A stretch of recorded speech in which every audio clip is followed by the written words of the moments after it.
তো প্রশ্নটা হলো যে অনেকেই প্রশ্ন করে যে একবার স্বামী স্ত্রী মিলামেশা করলে পরের বার কেন আগ্রহ হয় না, আগ্রহটা কেন কমে যাচ্ছে ইদানিং। আমার বিয়ের বয়স 7 বছর 8 বছর এরকম সময় গিয়া হয়, অনেকের বিয়ের পরেই এরকম হয় ইদানিং।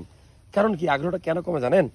এটা হচ্ছে মূলত আপনার ডিপ্রেশন, আপনার ওয়াইফের প্রতি আপনার ভালোবাসা কম, বা আপনার ওয়াইফ আপনাকে কম ভালোবাসে, রিলেশনটা ব্রেক আপ, অথবা আপনি সারাদিন যে খাবারগুলো খাচ্ছেন সেগুলো পুষ্টিকর না। কীরকম পুষ্টিকর না? অখাদ্য কুখাদ্য বেশি খাচ্ছেন, junk food, fast food, trans fat, এগুলো খাওয়ার উপরেই আছেন। কিন্তু আপনি জানেন না যে পালং শাক খেতে হয়, কলমি শাক খেতে হয়, কাঁচা কলা খাইতে হয়, কলার ভর্তা খেতে হয়, কলার বিচি সহ খেতে হয়, তরমুজ খাইতে হয়, তরমুজের বিচি সহ খাইতে হয়। এই খাবারগুলো জানেন না। লাল মাংস সপ্তাহে 2-3 দিন খেতে হয়, 2-3 দিন, সপ্তাহে 2-3 দিন আপনি আপনার এই যে একটা আপেল খাবেন, এটা ভুলে গেছেন। সবুজ পেয়ারা খাবেন, এটা ভুলে গেছেন। সো খাদ্য অভ্যাস একটা ইম্পর্টেন্ট।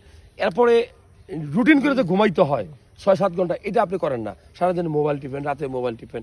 রাত্রিবেলা খাওয়ার পরে যে একটু হাঁটতে হয় সেটাও না করে আপনি খেয়েই ঘুমাইতে চলে যান। সো এই সকল কারণে আপনার আগ্রহটা কমতেছে।